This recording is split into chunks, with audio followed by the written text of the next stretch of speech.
Star Wars, The Han Solo Trilogy, Book 1, Paradise Snare, Chapter 1, Trader's Luck. The ancient troop ship, a relic of the Clone Wars, hung in orbit over the planet Corellia, silent and seemingly derelict. Looks were deceiving, however. The old Liberator-class vessel, once called Guardian of the Republic, now had a new life as Trader's Luck. The interior had been gutted and refitted with a motley assortment of living environments and now contained nearly 100 sentient beings, many of them humanoid. At the moment, however, only a few of them were awake, since it was the middle of the sleep cycle. There was a watch on the bridge, of course. Trader's Luck spent much of its time in orbit, but it was still capable of hyperspace travel, even though it was slow by modern standards. Garrus Shrike, the leader of the loosely allied trading clan that lived aboard Luck, was a strict taskmaster who followed formal ship's protocols, so there was always a watch on the bridge. Shrike's orders aboard Luck were always obeyed. He was not a man to cross without a good reason and a fully charged blaster. He ruled the clan of traders as a less than benevolent despot.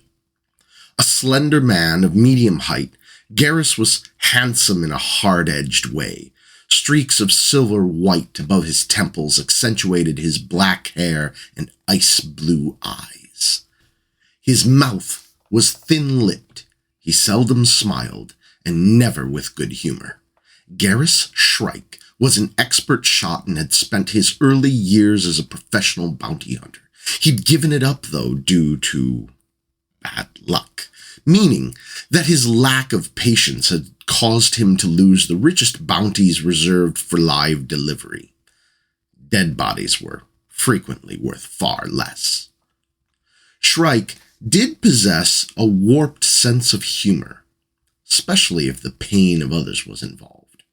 When he was gambling and winning, he was subject to bouts of manic gaiety, especially if he was also drunk, as he was at the moment.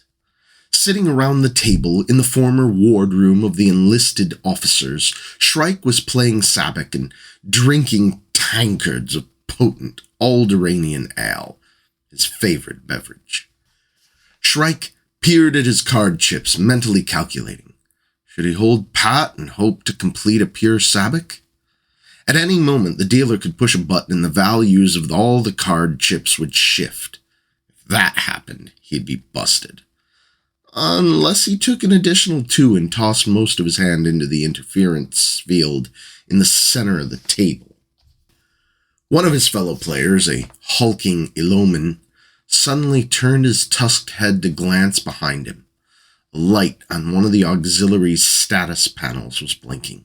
The huge, shaggy-furred Illumin grunted, then said in guttural basic, "There's something funny about the lockout sensor on the weapons cache, Captain."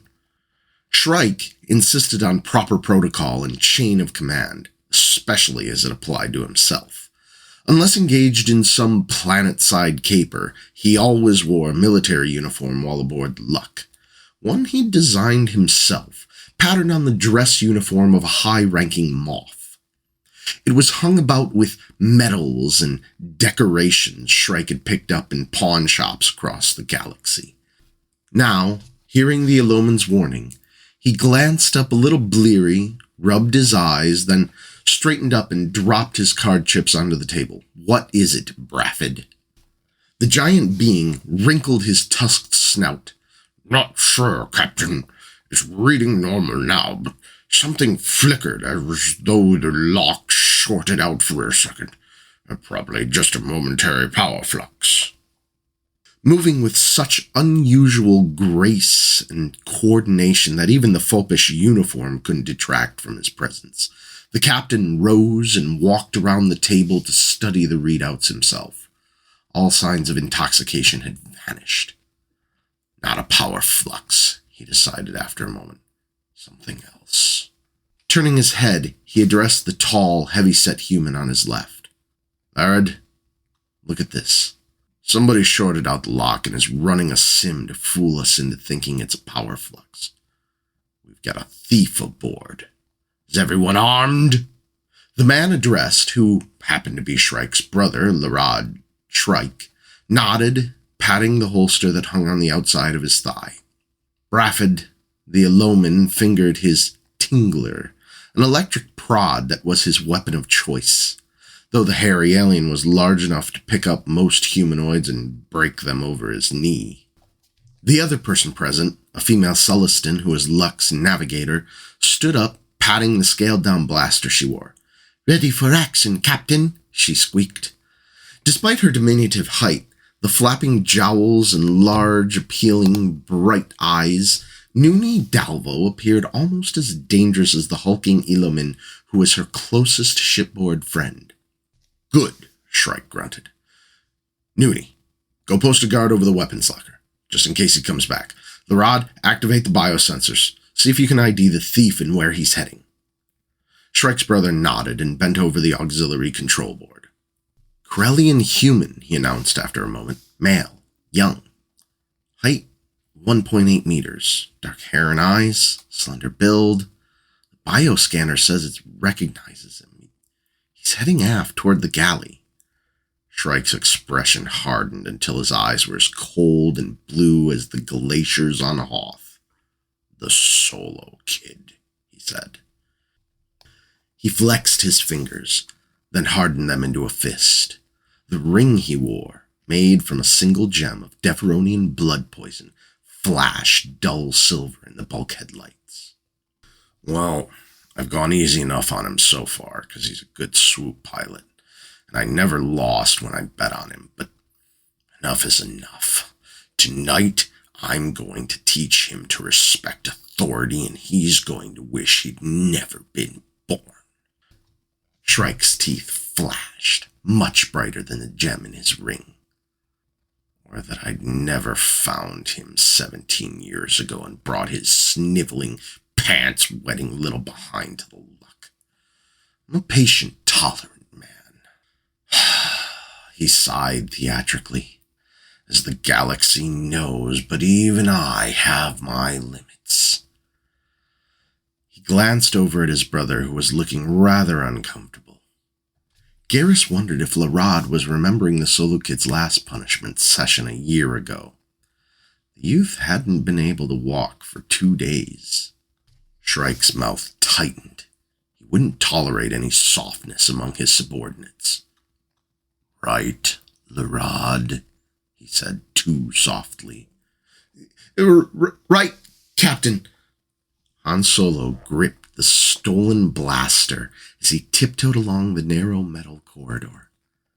When he'd wired into the sim and jimmied the lock into the weapons cache, he'd only had a moment to reach in and grab the first weapon that came to hand.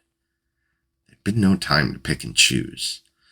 Nervously, he pushed the strands of damp brown hair back from his forehead, realizing he was sweating. The blaster felt heavy and awkward in his hand as he examined it. Han had seldom held one before, and he only knew how to check the charge from the reading he'd done. He'd never actually fired a weapon. Garrus Shrike didn't permit anyone but his officers to walk around armed.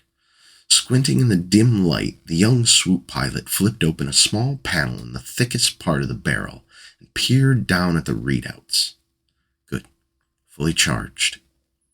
Shrike may be a bully and a fool, but he runs a taut ship. Not even to himself would the youth admit how much he actually feared and hated the captain of Trader's Luck. He'd learned long ago that showing fear of any sort was a swift guarantee for a beating, or worse. The only thing bullies and fools respected was courage, or at least bravado. So Han Solo had learned never to allow fear to surface in his mind or heart. There were times when he was dimly aware that it was there, deep down, buried under layers of street toughness, but any time he recognized it for what it was, Han resolutely buried it even deeper. Experimentally, He swung the blaster up to eye level and awkwardly closed one brown eye as he sighted along the barrel. The muzzle of the weapon wavered slightly, and Han cursed softly under his breath as he realized his hand was trembling. "Come on," he told himself. "Show some backbone, Solo. Getting off this ship and away from Shrike is worth a little risk." Reflexively, he glanced over his shoulder, then turned back just in time to duck under a low-hanging power coupling. He'd chosen this route because it avoided all the living quarters and recreation areas, but it was so narrow and low-ceiling that he was beginning to feel claustrophobic as he tiptoed forward, resisting the urge to turn and look back over his shoulder. Ahead of him, the near tunnel widened out, and Han realized he was almost at his destination. Only a few more minutes, he told himself, continuing to move with a stealthy grace that made his progress as soundless as that of a wannet's furred toe pads. He was skirting the hyperdrive modules now, and then a large corridor intersected. Han turned right, relieved that he could now walk without stooping. He crept up to the door of the big galley and hesitated outside, his ears and nose busy. Sounds. Yes, the only ones he'd been expecting to hear. The soft clatter of metal pans, the sploosh of dough being punched, and the faint sounds of it being kneaded. He could smell the dough now. Wastrel bread, his favorite. Han's mouth tightened. With any luck, he wouldn't be here to eat any of this particular batch. Sticking the blaster into his belt, he opened the door and stepped into the galley. "Hey, Dulana," he said softly. "It's me. I've come to say goodbye." The tall, furred being who had been vigorously kneading the wastrel dough swung around to face him with a soft, inquiring growl. Dulana's real name was Dulana Amapia, and she had been Han's closest friend since she'd come to live aboard Trader's Luck nearly 10 years ago, when Han had been about 9. The young swoop pilot had no idea of when he'd been born, of course, or who his parents had been. If it hadn't been for Dulana, he wouldn't even have known that his last name was Solo. Han couldn't speak Wookiee. Trying to reproduce the growls, barks, roars, and rumbling grunts made his throat sore, and he knew he sounded ridiculous. But he understood it very well. For her part, Dulana couldn't speak Basic, but she understood it as well as she did her own language. So communication between the human youth and the elderly Wookiee widow was fluent, but different. Han had gotten used to it years ago and never thought about it anymore. He and Dulana just talked. They understood each other perfectly. Now he hefted the stolen blaster, careful not to point at his friend. "Yes," he replied in response to Dulana's comment. "Tonight's the night. I'm getting off Trader's Luck and I'm never coming back." Dulana rumbled at him worriedly as she automatically resumed kneading her dough. Han shook his head, giving her a lopsided grin. "You worry too much, Dulana. Of course I've got it all planned. I've got a spacesuit stashed in a locker near the robot freighter docks, and there's a ship docked there now that'll be departing as soon as it's unloaded and refueled. A robot freighter. It's headed where I want to go." Dulana punched her dough, then growled a soft interrogatory. "I'm heading for Eulasia," Han told her. "Remember, I told you all about it. It's a religious colony near Hutt Space. They offer pilgrims sanctuary from the outside universe. I'll be safe from Shrike there." And he held up a small holodisc where the Wookiee cook could see it. "Look at this.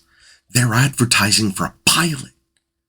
I already used up the last of my payout credits from that job we pulled to send a message telling them I'm coming to interview for the job." Dulana roared softly. "Hey, I can't let you do that," Han protested, watching the cook set the loaves into pans and slide them into the thermal grid to bake. "I'll be okay. I'll lift some credits on my way to the robot shop. Don't worry, Dulana." The Wookiee ignored him as she shuffled quickly across the galley, her hairy, slightly stooped form moving rapidly despite her advanced age. Dulana was nearly 600 years old, Han knew. Old, even for a Wookiee. She disappeared into the door of her private living quarters and then, a moment later, reappeared clutching a pouch woven of some silky material that might even, from the look of it, be Wookiee fur. She held it out to him with a soft, insistent whine. Han shook his head again and childishly put his hands behind his back. "No," he said firmly. "I'm not taking your savings, Dulana. You'll need those credits to buy passage to join me." The Wookiee cocked her head and made a short, questioning sound. "Of course you're going to join me," Han said. "You don't think I'm going to leave you here to rot on this hulk, do you? Shrike gets crazier every year. Nobody's safe aboard the Luck. When I get to Ylasia and get settled in, I'm going to send for you to join me. Yalasia's a religious retreat, and they offer their pilgrims sanctuary. Shrike won't be able to touch us there." Dulana reached inside the pouch, her hairy fingers surprisingly dexterous as she shifted through the credit vouchers inside. She handed several to her young friend. With a sigh, Han relented and took them. "Well, okay, but this is just a loan, okay? I'm going to pay you back. The salary the Yalasian priests are offering is a good one." She growled her assent, then, without warning, reached out to ruffle his hair with her massive paw, leaving it sticking out in wild disarray. "Hey!" Han yelped. Wookiee head rubs were not to be taken lightly. "I just combed my hair." Dulana growled, amused, and Han drew himself up indignantly. "I do not look better, Scruffy. Keep telling you the term Scruffy ain't complimentary among humans." He stared at her, his indignation vanishing as he realized that this was the last time he'd see her beloved furry face, her gentle blue eyes, for a long time. Dulana had been his closest and frequently only friend for so long now. Leaving her was hard, very hard. Impulsively, the Corellian youth threw himself against her warm, solid bulk, hugging her fiercely. His head reached only to the middle of her chest. Han could remember when he barely stood as tall as her waist. "I'm gonna miss you," he said, his face muffled against her fur, his eyes stinging. "You take care of yourself, Dulana." She roared softly, and her long, hairy arms came around him as she returned the embrace. "Well, ain't this a touching sight?" said a cold, all too familiar voice. Han and Dulana both froze, then wheeled to face the man who'd entered through the Wookiee's quarters. Garrus Shrike lounged in the doorway, his handsome features set in a smile that made Han's blood coagulate in his veins. Beside him, he could feel Dulana shudder, either with fear or loathing. Two other crew members, Larad Shrike and Brafid the Loman, were visible over Shrike's shoulder. Han balled his fists with frustration. If it had only been Shrike, he might have chanced jumping the Luck's captain. With Dulana to help him, they might have been able to subdue Garrus. But with Larad and the Aloman also present, they didn't have a chance. Han was acutely conscious of the stolen blaster shoved into his belt. For a moment, he considered going for it, but he abandoned that idea. Shrike was known for being fast on the draw. There was no way he could beat him, and that might get both Dulana and himself killed. Shrike was clearly in a rage. Han licked his dry lips. "Listen, Captain," he begged, I can explain." Shrike drew himself up, his eyes narrowing. "You can explain what, you cowardly little traitor? Stealing from your family? Betraying those who trusted you? Stabbing your benefactor in the back? You sniveling little thief.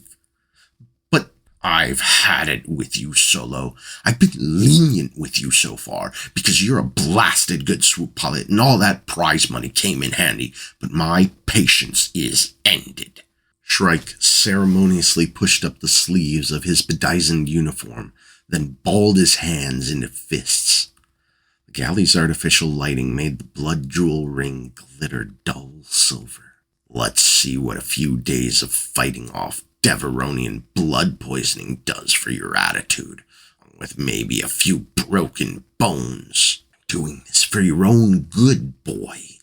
Someday you'll thank me. Han gulped with terror as Shrike started toward him. He'd lashed out at the traitor captain once before, 2 years ago, when he'd been feeling cocky after winning the gladiatorial free-for-all on Jubilar. And he'd been instantly sorry. The speed and strength of Garrus's returning blow had snapped his head back and split both lips so thoroughly that Dulana had had to feed him mush for a week until they healed. With a snarl, Dulana stepped forward. Shrike's hand dropped to his blaster. You stay out of this, old Wookiee, he snapped in a voice nearly as harsh as Dulana's. Your cooking isn't that good. Han had already grabbed his furry friend's arm and was forcibly holding her back. Dulana, no! She shook off his hold as easily as she would have waved off an annoying insect and roared at Shrike. The captain drew his blaster and chaos erupted. No! Han screamed, and he leaped forward, his foot lashing out in an old street fighting technique. His instep impacted solidly with Shrike's breastbone. The captain's breath went out in a great whoosh, and he went over backward. Han hit the deck and rolled. A tingler bolt sizzled past his ear. The rod! Wheezed the captain as Dulana started toward him. Shrike's brother drew his blaster and pointed it at the Wookiee. Stop, Dulana! His words had no more effect than Han's. Dulana's blood was up. She was in full Wookiee battle rage. With a roar that deafened the combatants, she grabbed Larod's wrist and yanked, spinning him around and snapping him in a terrible parody of a child's snap the whip game. Han heard a crunch, mixed with several pops as tendons and ligaments gave way. Larod Shrike shrieked a high, shrill noise that carried such pain that the Corellian youth's arm ached in sympathy. Grabbing the blaster from his belt, Han snapped off a shot at the Eloman, who was leaping forward, tingler ready and aimed at Dulana's midsection. Brafford howled and dropped to the floor. Han was amazed that he'd managed to hit him, but he didn't have long to wonder about the accuracy of his aim. Shrike was staggering to his feet, blaster in hand, aimed squarely at Han's head. The rod! He yelled at the writhing heap of agony that was his brother. The rod did not reply. Shrike cocked the blaster and stepped even closer to Han. Stop it, Dulana, the captain snarled at the Wookiee, or your buddy Solo dies. Han dropped his blaster and put his hands up in a gesture of surrender. Dulana stopped in her tracks, growling softly. Shrike leveled the blaster and his fingers tightened on the trigger. Pure, malevolent hatred was etched upon his features, and then he smiled, pale blue eyes glittering with ruthless joy. For insubordination and striking your captain, he announced, I sentence you to death, Solo. May you rot in all the hells there ever were. As Han froze, expecting the bolt to fry him any moment, Dulana roared, shoved Han aside, and leaped for Shrike. The blaster's energy beam caught her full in the chest, and she went down in a heap of charred fur and burned flesh. Dulana! Han yelled in anguish. With a quickness he hadn't known he possessed, he dived at Shrike, hitting the captain in a driving tackle around his knees. Shrike went over backward again, and this time his head impacted solidly with the deck. He sagged out cold. Han crawled back to his friend, turning her over gently, seeing the great hole the blaster beam had bored into her chest. He knew immediately that the wound was mortal. No medical droid ever constructed could heal this. Dulana moaned, gasped, and fought with all her great Wookiee strength to breathe. Han slid his arms beneath her shoulders and tried to ease her struggle. Her blue eyes opened and, for a moment, fixed on his, lucidity returned, and She rumbled softly. "No, I won't leave you," Han replied, clutching her harder. Tears blurred his vision, and she swam below him in a sea of brown fur. "I don't care if I get away. Oh, Dulana." Making a great effort, she raised a huge, furred paw hand and grasped his arm. Han had to struggle to translate her speech. "I know," he choked, talking aloud so she'd know he understood. "I know you care about me." She rumbled again. "As much as you do your own children." Han swallowed his throat tight and aching. "I feel the same way, Dulana. You're the closest thing to a mother I'll ever have." Long moan of anguish made her shudder. She rumbled at him again. "No," Han insisted. "I'm not leaving you. I'll stay with you till... He couldn't finish the sentence. Dulana grabbed his arm with a ghost of her old strength and growled at him urgently. "If I..." Han was having trouble comprehending her slurred speech. If I die, nothing?" Oh, you're saying that if I don't live, you'll have died for nothing." She nodded, her eyes in their nest of hair holding his with all the intensity she could muster. Han shook his head stubbornly. How could he abandon her to die alone? Dulana rumbled softly, faintly. "Yeah, I'm sure you'll be safe. One with the life power," Han said, trying to sound sincere. He knew some Wookiees believed in a unifying power that bound all of existence together. Personally, he thought this power, he'd never been able to translate the term accurately. The Wookiee word could have meant strength or force, too. That Dulana believed in so steadfastly was just superstition. But if it comforted her to believe in it during her dying moments, Han wasn't going to argue with her. He remembered the words she'd said to him several times. "Dulana, may the life power be with you." For a moment, he wished that he too could believe. She moaned with pain. Han could see she was going fast. Then Dulana rumbled feebly, and again he automatically translated.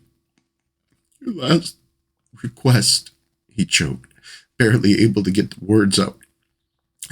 You want me to go, to live, and to be happy."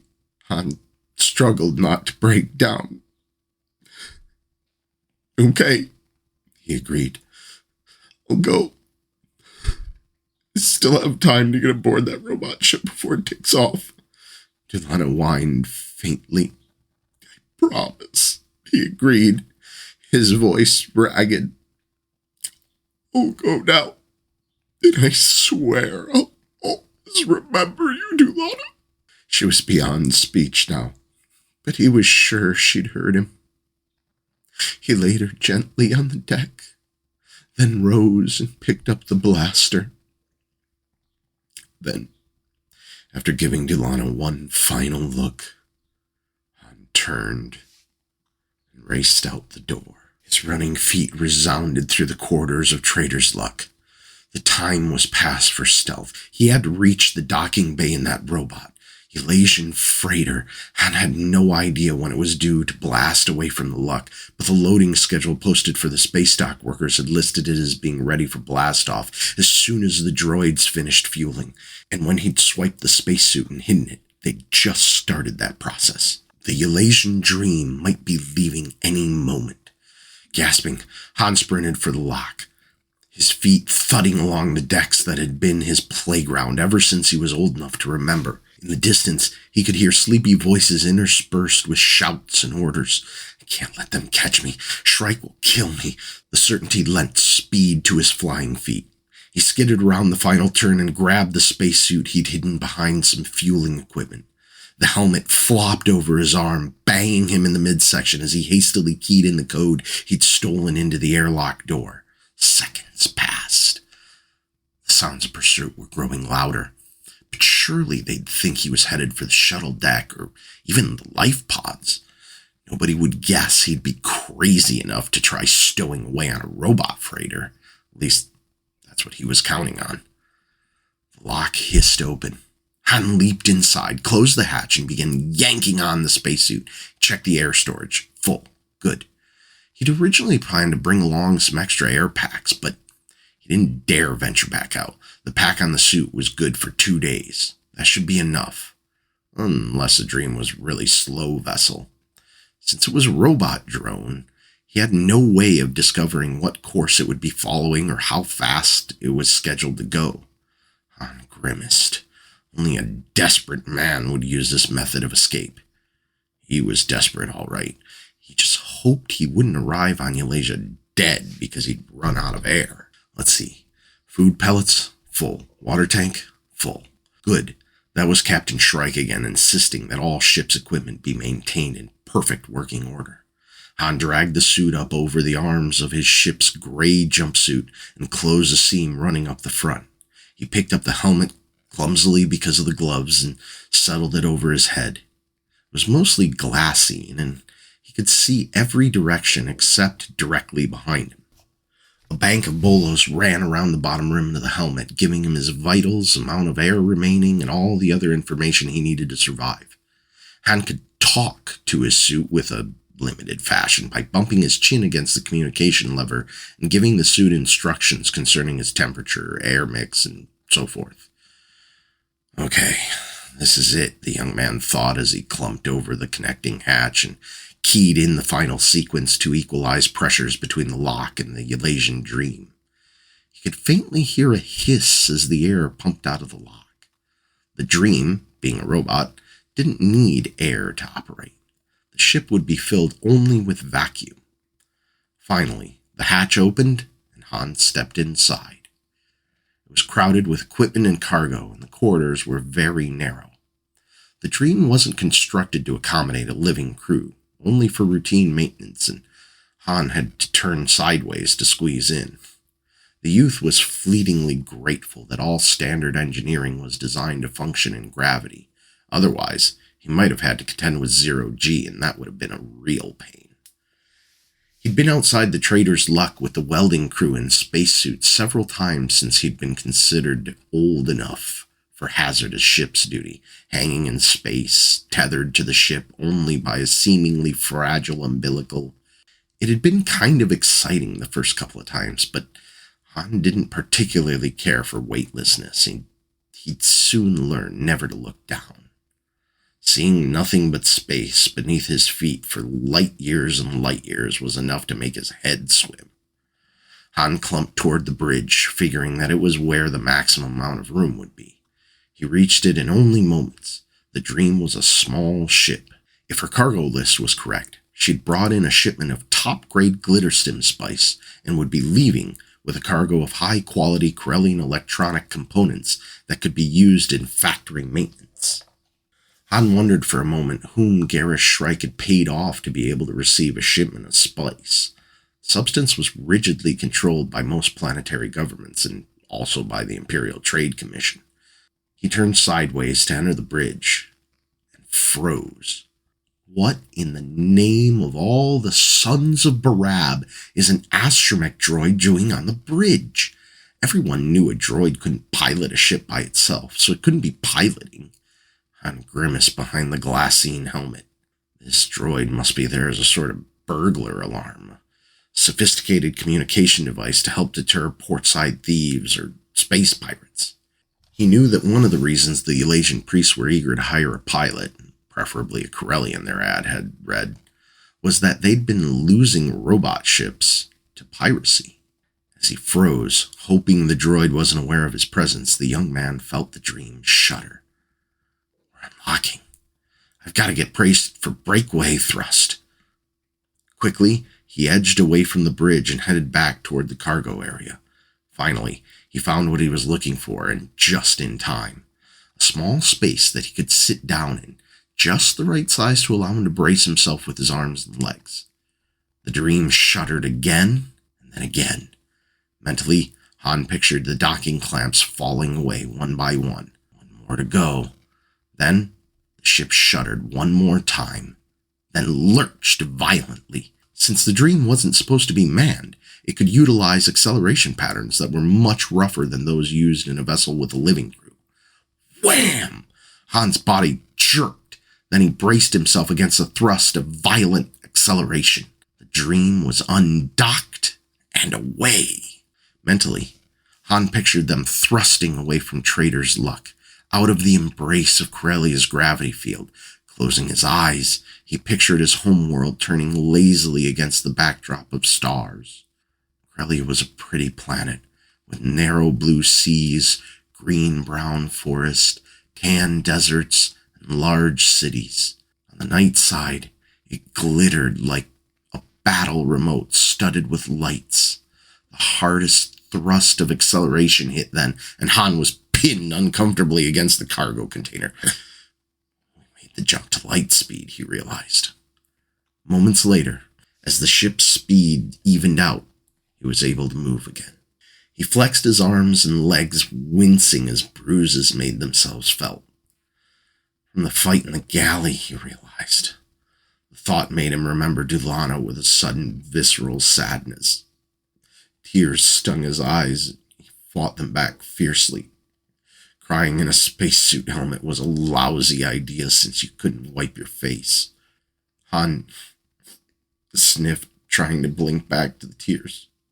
Dulana, he thought. His friend had given her life to give him this chance. Get a hold of yourself, Solo, he ordered himself sternly. His throat ached, but Han gulped. He swallowed hard, then bit his lip until the urge to cry receded. He couldn't remember the last time he'd cried. What was the point? Bring Dulana back. Han knew Dulana believed in an afterlife of the spirit. If she was right about that, then maybe she could hear him now. Hey, Dulana, Han whispered. I made it. I'm on my way. I'm going to Eulatia, and I'm going to become the best pilot in the sector. I'll learn enough and earn enough to apply for the academy the way we always dreamed. I'm free, Dulana. His voice broke. We're safe, Dulana. Shrike can't touch either of us now. Wedged into his little crevice, the young pilot smiled with grim determination. I'm free, and I owe it all to you. I'll never forget it either. If I ever get the chance. If I ever get a chance to pay you back by helping one of your people, I swear to anything that's out there, any god or life power force, I won't hesitate. Han Solo took a deep breath of canned spacesuit air. Thank you, Dulana, he whispered. Wherever she was now, he hoped she could hear him.